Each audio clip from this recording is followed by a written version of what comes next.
दोस्तों जोहार। अभी मैं चांडिल डैम के परिधि में हूँ और चांडिल डैम के आसपास आज एक बहुत बड़ा प्रोजेक्ट चालू हो रहा है।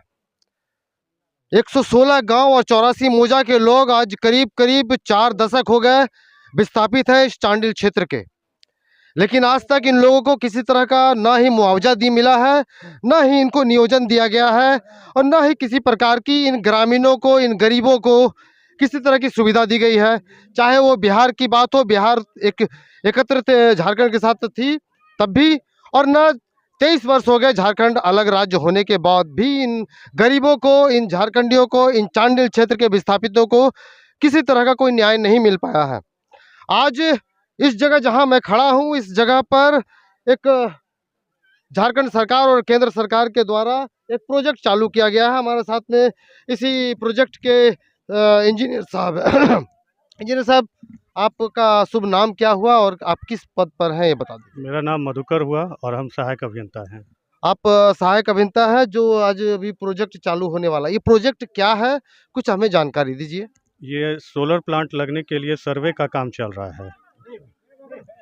क्या सोलर प्रोजेक्ट मतलब क्या, सोलर मतलब क्या, इसमें क्या काम होगा? है बिजली बनाने का अलग अलग तरीका है। उसमें से एक तरीका सोलर होता है, एक तरीका हाइडल होता है, एक थर्मल होता है, विंड मिल होता है, न्यूक्लियर होता है। तो उसी से जो है, जो सूर्य की रोशनी से जो बिजली बनेगा उसको जो है सोलर प्लांट बोलते हैं। तो यहाँ जो है वो सोलर लगने के लिए सर्वे का काम अभी शुरू हो रहा है। तो ये जो सोलर प्रोजेक्ट या सोलर प्लांट यहाँ लगेगा, चांडिल क्षेत्र के लोगों को या फिर ये आसपास के लोगों को, झारखंड के लोगों को इससे क्या फायदा होगा? बिजली जब बनेगा तो जो सोलर नीति कहता है उसके आधार से जो जो फैसिलिटी हो सकता है वो सारा फैसिलिटी उसमें दिया हुआ है।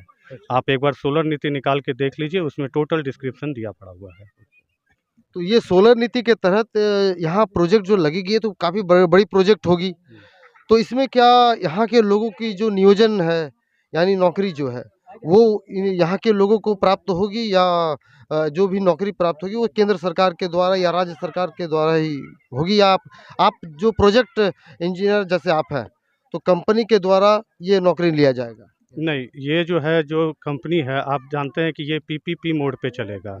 पीपीपी मोड पे जो है, जिस गवर्नमेंट जिसको ऑथराइज करेगा ये उसके ऊपर डिपेंड करेगा कि वो क्या करता है। लेकिन जब आप देख रहे हैं कि अभी हम लोग यहाँ सर्वे के काम के लिए नाव चाहिए, तो वो रांची में भी अवेलेबल है, जमशेदपुर में भी अवेलेबल है। लेकिन हम लोग हायर कहाँ से कर रहे हैं? लोकल नारायण गोप हैं उनके द्वारा। अगर यहाँ किसी ड्राइवर का ज़रूरत है तो वो हम लोग लोकल हायर करते हैं। तो जो जिस कॉम्पिटेंट आदमी है, अगर जो होगा वो कंपनी जब आएगी तो वो डिसाइड करेगा कि उसको हम किस तरह से यूज़ करें। अच्छा, ये कुछ ग्रामीणों से हमने बात की है, उनका कहना है कि ये जो सोलर प्रोजेक्ट यहाँ चालू होगा, इससे बिजली पैदा होगी, इससे इनके रोजगार में जैसे मछली पालन है उसमें उनको लोगों की बहुत प्रॉब्लम होगी। वो मछलियाँ हो सकता है कि मरने लगे या कुछ ऐसा हो। इसकी जो गलतफहमी है या इनकी क्या भावना है, उस पर आप कुछ विचार रखना चाहेंगे? नहीं, आप खुद बोल रहे हैं हो सकता है। नहीं, ग्रामीणों का कहना है। तो ग्रामीणों का कहना है, तो हम भी ग्रामीणों के तरह ही अभी तक हैं। ये चूँकि पहला प्रोजेक्ट है, इसके बारे में हमको भी कुछ आइडिया नहीं है। लेकिन जब सर्वे होगा तो इसके जो टेक्निकल एक्सपर्ट हैं वही बता पाएंगे कि इससे क्या होगा। हम लोग को इसका कोई आइडिया नहीं है। तो क्या है, मतलब इसके पहले आप लोग किसी प्रोजेक्ट में, सोलर प्रोजेक्ट में खास करके काम किए हैं कि नहीं? फ्लोटिंग सोलर जो है झारखंड का ये पहला प्रोजेक्ट है। अच्छा, ये पूरे झारखंड का पहला हाँ, प्रोजेक्ट हाँ, है हाँ। और आप लोग पहली बार कर रहे हैं? पहली बार हो रहा है।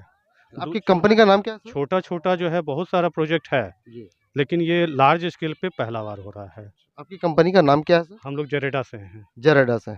बहुत बहुत धन्यवाद आपका। Thank you. तो ये थे जो यहाँ सोलर पावर प्लांट लगने जा रहा है चांडिल डैम के किनारे, उसके सहायक इंजीनियर थे, इन्होंने अपनी जानकारी दी। अब तक न्यूज चांडिल डैम में हमेशा बना हुआ है इन विस्थापितों के साथ में। जोहार झारखंड, जय झारखंड।